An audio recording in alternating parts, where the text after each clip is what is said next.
E aí pessoal, tudo beleza? Sejam bem-vindos ao canal HSP Games Brasil, eu sou Humberto Pereira e hoje nós vamos falar sobre A Lenda de Korra. Mais especificamente vamos apresentar a nossa interpretação do que deu errado nesse seriado. Pois, como sabemos, enquanto que o último Dobrador de Ar foi um sucesso incontestável, A Lenda de Korra vem amargando um fracasso de audiência. Antes de tudo, vamos deixar bem claro, somos fãs da série Avatar e não acreditamos que A Lenda de Korra seja ruim. Vamos lá. Em primeiro lugar, vamos falar um pouco sobre o último Dobrador de Ar. A série foi lançada entre 2005 e 2008 e teve 3 temporadas contando com 61 episódios. O último Dobrador de Ar não apenas conseguiu agradar tanto o público padrão da Nickelodeon, canal que passava nada menos que Bob Esponja, como conseguiu também chamar o público mais velho. Apesar de no primeiro momento o seriado aparentar focar na aventura e na comédia, o público foi pouco a pouco percebendo que o seriado possuía uma narrativa profunda que falava de política e amadurecimento. O pano de fundo, que aos poucos foi se desdobrando, era o de uma guerra mundial na qual a Nação do Fogo tentava impor seu domínio aos outros povos através da força. Neste contexto tenebroso, temos Aang, o Avatar, com apenas 12 anos, tendo a responsabilidade de restaurar o equilíbrio no mundo, dando fim a tal guerra. Por trás daquele garoto alegre do primeiro episódio, havia um drama de uma criança que precisava enfrentar um processo de amadurecimento forçado. Entretanto, Aang não é o único que precisa deixar de ser criança para enfrentar os problemas do mundo. Em tempos de guerra, poucos podiam desfrutar de uma infância normal. No fim das contas, o que parecia ser apenas um seriado sobre crianças vivendo aventuras se mostrou uma história de crianças em tempos de guerra que precisavam amadurecer. O grande feito do seriado foi ter conseguido apresentar o crescimento dos personagens no ritmo lento, aproveitando os 61 episódios para desenvolver a história de cada um. Para termos uma ideia, Zuko, o príncipe banido da Nação do Fogo, que começa o seriado como vilão, só enfrenta seu pai e passa para o lado do bem no episódio 51, a apenas 10 episódios do fim da série, numa cena que mostrou um debate entre pai e filho capaz de trazer lágrimas aos olhos. Não que o seriado não tivesse problemas, mas sua fórmula foi poderosa o suficiente para garantir uma adaptação para o cinema. Entretanto, infelizmente, o que pareceu num primeiro momento uma grande vitória, tornou-se o maior problema para a série. A adaptação para o cinema foi desastrosa.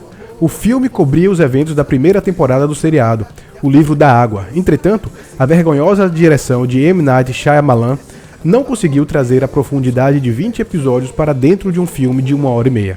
Verdade seja dita, o formato do seriado exigiria um trabalho glorioso de adaptação para agradar os fãs.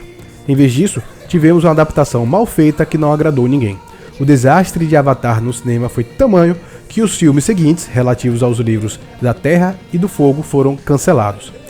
Entretanto, apesar do fiasco no cinema, a Nickelodeon acreditou que o seriado ainda tinha um público fiel na televisão e encomendou uma nova série de Avatar, que veio a ser A Lenda de Korra. E é aqui que acreditamos que as coisas realmente deram erradas.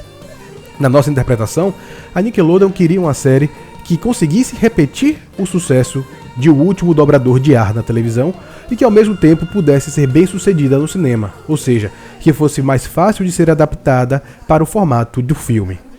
Nesse ponto, acreditamos que os produtores se preocuparam muito mais tentando entender o que tinha dado errado no cinema do que o que tinha funcionado na televisão. Talvez, por acreditar que o público da TV já tivesse sido conquistado, os produtores não tiveram medo em mudar elementos estruturais no seriado, e foi aí que as coisas foram de mal a pior. Na nossa opinião, A Lenda de Korra foi um seriado que já nasceu pensando em sua adaptação para o cinema. Em vez de temporadas com 20 episódios, tivemos temporadas menores, com apenas 13 episódios. Em vez de uma grande história que se desenvolvia lentamente ao longo de todo o seriado, tivemos histórias curtas que iniciavam e terminavam em uma mesma temporada. Em vez de uma grande história de fundo com implicações globais, tivemos vilões locais que apareceram e foram logo esquecidos. Em vez do gradativo amadurecimento dos personagens, tivemos mudanças pontuais. A fórmula estrutural do seriado mudou. Não havia mais tempo para desenvolver longas histórias nem dramas complexos, pois isso só atrapalharia a adaptação para o cinema. Além disso, mudou-se a faixa etária do público-alvo. Em vez de um seriado com crianças como personagens principais, tivemos um seriado protagonizado por adolescentes. E esta última mudança foi talvez a mais problemática para a série. Ao decidirem que o próximo Avatar seria uma garota, os produtores, possivelmente já pensando numa adaptação para o cinema, tentaram colocar elementos no seriado que o fizessem surfar na onda de filmes que têm garotas adolescentes como protagonistas. Pois é isso aí. Acreditamos que A Lenda de Korra foi pensada para repetir de alguma forma o sucesso de filmes como Crepúsculo. Assim, A Lenda de Korra seria um seriado que teria um adolescente como protagonista e que focaria no seu amadurecimento como mulher, abordando seus problemas amorosos e suas lutas pessoais.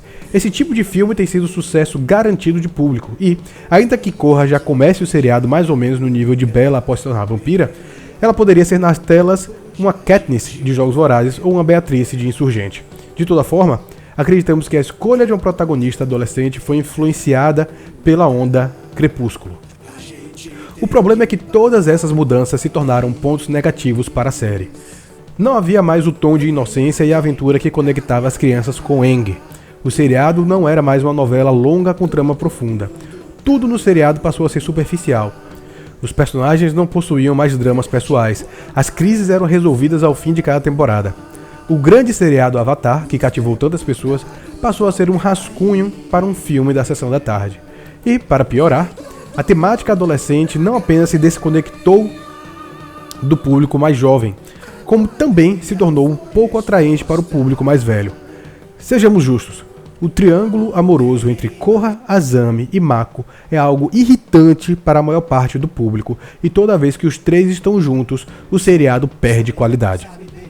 Além disso, sejamos honestos, Mako é ou não é parecido com Edward?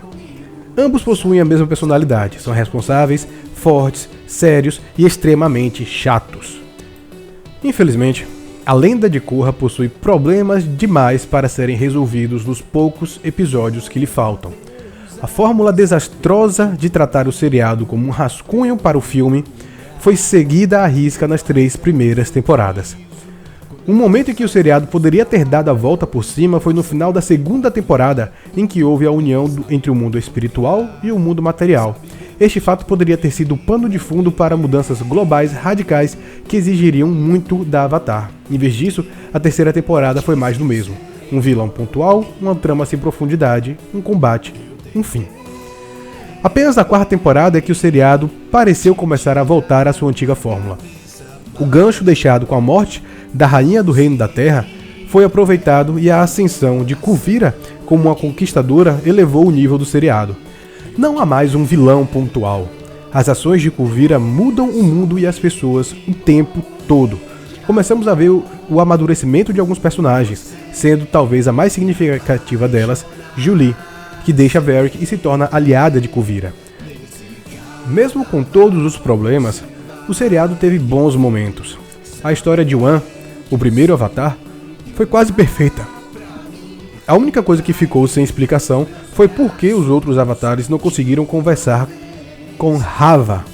Falando nisso, a perda da possibilidade da Avatar se comunicar com suas vidas passadas foi algo que descaracterizou o seriado. Neste momento, com a aparente retomada de uma narrativa competente, o maior problema do seriado parece ser a própria Korra, em especial o triângulo amoroso entre Korra, Asami e Mako. O seriado possui muitos personagens bons e toda vez que a Avatar não está presente, parece que a qualidade sobe. Em especial, temos 2 personagens que roubam a cena toda vez que aparecem. São Jinora e Milo. Jinora poderia ter sido o tipo de personagem ideal para uma Avatar. Diferente de uma adolescente irritante e mal-humorada como Korra, Jinora é uma criança em busca de sabedoria. Milo, por sua vez, segue a linha de Aang e seria um personagem perfeito para ser o novo Avatar. É divertido ao extremo, engraçado, carismático, destemido e gosta de viver aventuras. Toda vez que Milo aparece, dá vontade de continuar a assistir o seriado. Entretanto, parece tarde demais para que a Lenda de Korra consiga dar a volta por cima. O anseio de conseguir ser bem sucedido no cinema destruiu as bases que fizeram o seriado ser sucesso na televisão. Apesar das mudanças na 4ª temporada, nada garante que os produtores conseguiram realmente entender seus erros. Ainda assim, a série Avatar ainda tem muitas cartas nas mangas que fariam o antigo público voltar a assistir o seriado, como por exemplo, abordar a história da mãe de Zuko ou a vida adulta de Aang. Muito obrigado pela sua audiência. Se você curtiu, clique em gostei aqui embaixo, se inscreva no canal e compartilhe o vídeo. Até a próxima e tchau!